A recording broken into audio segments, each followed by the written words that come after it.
dalam keadaan sehat, dahsyat, dan luar biasa. Nah teman-teman, walaupun saat ini kita beribadah secara online, secara virtual melalui YouTube, tapi saya berharap teman-teman tetap semangat untuk sama-sama kita belajar tentang kebenaran firman Tuhan. Oleh karena itu, mari siapkan hati teman-teman, siapkan pikiran teman-teman untuk sama-sama kita belajar tentang kebenaran firman Tuhan. Teman-teman, sekarang saatnya kita akan baca dan merenungkan firman Tuhan.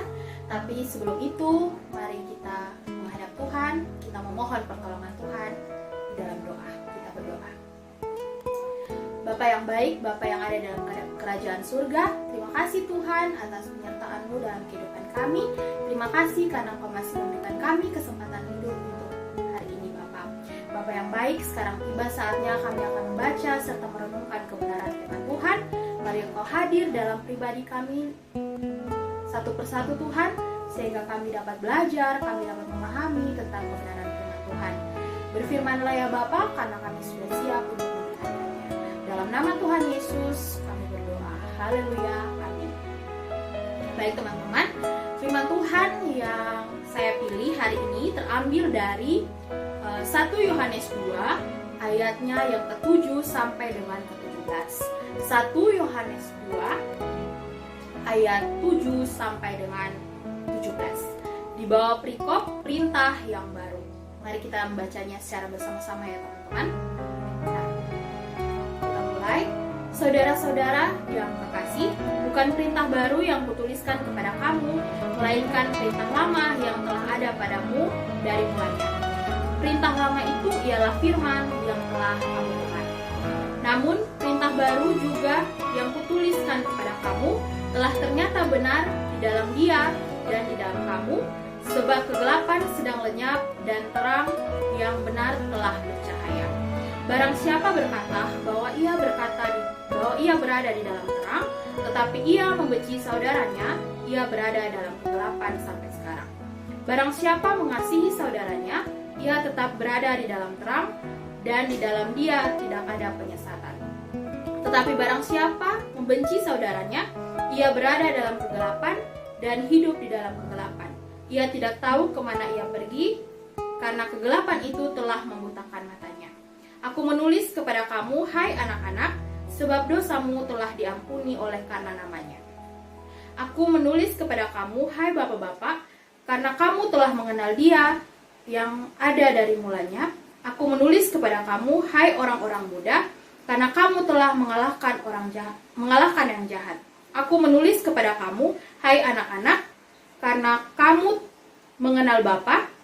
Aku menulis kepada kamu, hai bapak-bapak, karena kamu mengenal Dia yang ada dari mulanya. Aku menulis kepada kamu, hai orang-orang muda, karena kamu kuat dan firman Allah diam di dalam kamu, dan kamu telah mengalahkan yang jahat. Janganlah kamu mengasihi dunia dan apa yang ada di dalamnya. Jikalau orang mengasihi dunia, maka kasih akan Bapa tidak ada di dalam orang itu. Sebab semua yang ada di dalam dunia, yaitu keinginan daging dan keinginan mata, serta keangkuhan hidup, bukanlah berasal dari Bapa, melainkan dari dunia. Dan dunia ini sedang lenyap dengan keinginannya. Tetapi orang yang melakukan kehendak Allah tetap hidup selama-lamanya. Demikian firman Tuhan. Nah teman-teman, kita telah membaca firman Tuhan, dan sekarang tiba saatnya untuk kita merenungkan kebenaran firman Tuhan. Tema yang saya ambil pada ibadah hari ini yaitu hidup tapi mati. Nah, teman-teman yang dikasihi Tuhan Yesus Kristus, melihat tema atau membaca tema yang ada, mungkin teman-teman bertanya-tanya, apa maksud daripada hidup tapi mati? Hidup tapi mati itu yang bagaimana? Nah, teman-teman, hidup tapi mati artinya secara jasmani, secara rohani kita hidup dan terlihat baik-baik saja. Tetapi secara rohani kita mati. Nah, mari sama-sama kita belajar. Dalam 1 Yohanes 2 ayat 9 teman-teman, dari firman Tuhan yang telah kita baca tadi, saya akan kembali membacakan untuk kita semua, yaitu barang siapa berkata bahwa ia berada di dalam terang, tetapi ia membenci saudaranya, ia berada di dalam kegelapan sampai selama-lamanya. Nah teman-teman, artinya dalam keseharian hidup kita sebagai manusia, Mungkin kita aktif dalam pelayanan di gereja, setiap minggu kita rajin pergi ke gereja, rajin berdoa dan merenungkan firman Tuhan, tetapi dalam kehidupan kita sehari-hari, kita masih membenci orang lain, kita masih mendendam saudara kita sendiri, ataupun kita masih takut, kita masih khawatir akan kehidupan kita. Maka inilah yang disebut mati secara rohani. Nah, intinya teman-teman bahwa sekalipun dalam pandangan manusia kita terlihat baik-baik saja, namun pada kenyataannya kita tetap hidup dalam dosa. Kita masih hidup dalam dosa. Nah, manusia hanya melihat apa yang terlihat oleh mata, teman-teman. Tapi Tuhan melihat sampai kedalaman hati kita. Tuhanlah yang menciptakan kita, maka Tuhanlah yang sangat-sangat mengenal pribadi kita seperti apa, teman-teman. Dia sangat mengenal pribadi kita masing-masing. Nah, teman-teman, kekristenan bukan sekedar kegiatan-kegiatan ibadah dan bukan sekedar mempelajari atau meneliti firman Tuhan, seperti yang dilakukan oleh ahli-ahli Taurat dan orang-orang Farisi. Namun mereka tidak hidup dalam firman itu. Menjadi pengikut Kristus berarti harus hidup dalam kebenaran. Itu teman-teman bisa baca di 1 Yohanes 2 ayat 29. Hidup dalam kesucian dan kasih, itu teman-teman bisa baca di Lukas 6 ayat 36. Dan melakukan segala perintah-perintahnya, itu di 1 Yohanes 5 ayat 2. Dan tidak melakukan dosa, itu di 1 Yohanes 3 ayat 3-9. Teman-teman yang dikasihi Tuhan, jika kita sudah menjadi anak Tuhan, maka kita tidak boleh takut dengan dunia. Itu teman-teman bisa baca di 1 Yohanes 2 ayatnya yang ke-17. Dan dunia ini sedang lenyap dengan keinginannya, tetapi orang yang melakukan kehendak Allah tetap hidup selama-lamanya. Nah, teman-teman yang dikasihi Tuhan, ketika kita sudah hidup dalam Tuhan, namun masih merasakan takut, cemas, berarti kita belum benar-benar dekat dengan Tuhan. Kalau kita sudah punya komitmen secara pribadi dengan Tuhan dan benar-benar takut akan Tuhan, maka kita tidak akan merasa takut akan dunia. Nah, kebanyakan anak muda saat ini terbalik. Mereka atau kita lebih takut dengan dunia daripada takut dengan Tuhan. Takut dunia di sini adalah takut akan masa depan. Contohnya saat ini, banyak rencana-rencana kita yang gagal karena adanya pandemi COVID-19. Sehingga kita mulai merasakan takut akan masa depan kita, mau dibawa ke mana masa depan kita. Kita masih merasakan khawatir apa yang akan kita kerjakan, apakah berhasil atau tidak. Nah, teman-teman, di sini Tuhan mau bilang bahwa kuncinya adalah takut akan Dia, takut akan Tuhan. Ketika kita sudah takut akan Tuhan, maka pastinya kita akan berhasil di dunia. Nah, teman-teman, kalau kita tidak dekat dengan Tuhan, tidak mengenal Tuhan secara pribadi, dan tidak pernah membangun hubungan dengan Tuhan, maka sebenarnya hidup kita tidak aman, teman-teman.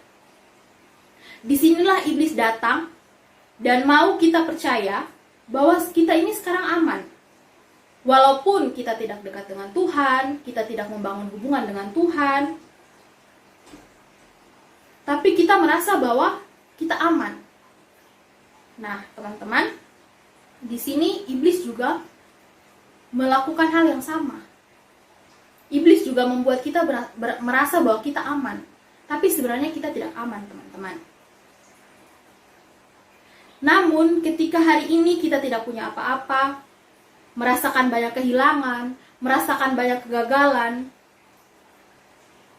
tetapi kita semakin jatuh cinta dengan Tuhan, kita semakin mengenal kehendak Tuhan, maka sebenarnya kita aman. Karena aman bukan soal keadaan, tetapi posisi kita di hadapan Tuhan. Aman itu tentang keberadaan Tuhan di hidup kita, teman-teman. Nah, teman-teman yang dikasihi oleh Tuhan Yesus Kristus, marilah kita menyelidiki kehidupan kita. Apakah kita masih menyimpan dan masih melakukan dosa dalam hidup kita? Ketika kita masih melakukan hal itu, teman-teman, caranya bagaimana agar kita bisa berhenti melakukan dosa? Caranya adalah datang pada Tuhan, teman-teman. Akui setiap kesalahan-kesalahan kita di hadapan Tuhan. Karena Tuhan kita sangat mengasihi kita. Tuhan kita sangat mencintai kita. Dia adalah Tuhan yang adil, Tuhan yang setia. Dan Tuhan yang sangat-sangat mencintai kita. Karena itu teman-teman, ketika teman-teman datang di hadapan hadirat Tuhan dan mengakui segala dosa-dosa yang kita lakukan, maka Tuhan pasti akan mengampuni kita. Karena selagi kita masih hidup, ketika kita masih diberikan kesempatan sampai hari ini, maka disitulah kesempatan juga bagi kita untuk semakin mengenal kehendak Tuhan. Marilah teman-teman, kita hidup bukan hanya hidup secara jasmani, tapi biarlah kita juga hidup secara rohani. Dengan begitu, kita akan lebih dan lebih lagi mengenal kehendak Bapa dalam kehidupan kita. Amin. Kita menghadap Tuhan di dalam doa, memohon pertolongan Tuhan dalam setiap kehidupan kita. Mari sama-sama kita berdoa. Mari kita berdoa. Ya Bapa yang ada di dalam kerajaan surga, Bapa yang kami sapa dan sembah lewat anakmu Yesus Kristus. Terima kasih Tuhan untuk kesempatan hidup yang masih Tuhan anugerahkan bagi kami. Terima kasih untuk napas kehidupan yang masih Tuhan percayakan bagi kami saat ini. Ya Bapa yang baik, Bapa dalam kerajaan surga, terima kasih untuk firman yang Engkau izinkan untuk kami belajar hari ini Bapa. Biarlah kami bisa menjadi orang muda, pemuda-pemudi Kristen yang takut akan Tuhan, pemuda-pemudi Kristen yang tidak hanya hidup secara jasmani, tapi kami juga hidup secara rohani. Biarlah kami semakin mau belajar, semakin mau mengenal kehendak Tuhan dalam kehidupan kami. Ya Bapa dalam kerajaan surga, kami mau berdoa buat kami semua Tuhan, pemuda-pemudi Oetona, Rayon Oetona. Ya Tuhan, kami bersyukur walaupun kami tidak dapat bertemu secara ragawi, tapi kami dapat sama-sama belajar secara online Tuhan melalui YouTube. Biarlah walaupun kami hanya bisa bertemu melalui YouTube, tapi kami bisa sama-sama belajar dan mengerti kehendak Tuhan dalam kehidupan kami. Ajar kami untuk tetap setia walaupun melalui online, tapi ajar kami untuk tetap setia membaca, merenungkan, serta melakukan firman Tuhan dalam kehidupan kami hari lepas hari Bapa. Bapa yang ada dalam kerajaan surga, kami mau berdoa buat setiap pemuda-pemudi Rayon Oetona Tuhan, dimanapun berada, yang di Kupang atau di tanah rantau Tuhan. Mari Engkau jaga kami pribadi lepas pribadi dengan segala pergumulan kehidupan kami. Biarlah kami selalu ada dalam lindungan Tuhan. Kami juga mau berdoa Tuhan buat orang tua kami di rumah kami masing-masing, yang jauh maupun dekat dari kami Tuhan. Biarlah Engkau memberikan mereka kesehatan, memberkati mereka dalam setiap kehidupan mereka Tuhan, pekerjaan mereka Tuhan tetap memberkati. Kami Tuhan, pemuda-pemudi Rayon Oetona dalam pendidikan kami Tuhan, baik di bangku SMA maupun di bangku kuliah, Tuhan tetap memberkati kami. Walaupun kami belajar secara online, tapi kami percaya ada rencana Tuhan yang indah atas masa depan kami. Tuhan Yesus yang baik, kami juga berdoa buat teman-teman, buat kami semua yang saat ini sedang mencari pekerjaan. Tuhan Yesus memberkati, kami percaya waktu Tuhan indah pada waktunya. Waktu Tuhan dan penyertaan Tuhan sempurna dalam kehidupan kami Tuhan. Karena itu biarlah pada waktu yang tepat Engkau memberikan kami pekerjaan sesuai kehendak-Mu ya Bapa. Ya Bapa dalam kerajaan surga, kami berdoa buat bangsa kami Tuhan, di mana saat ini kami mengalami pandemi COVID-19 Tuhan. Kami percaya ada rencana indah yang Tuhan siapkan bagi kami melalui peristiwa ini Tuhan. Biarlah kami mau tetap sabar, biarlah kami mau taat akan protokol kesehatan Bapa, sehingga pada waktunya ketika Tuhan berkehendak, maka wabah ini atau pandemi ini dapat berlalu dari hadapan kami Bapa. Ya Bapa dalam kerajaan surga, ini doa, ini harapan kami Bapa. Tak lupa juga kami berdoa buat program badan pengurus BP Pemuda Rayon Oetona Tuhan.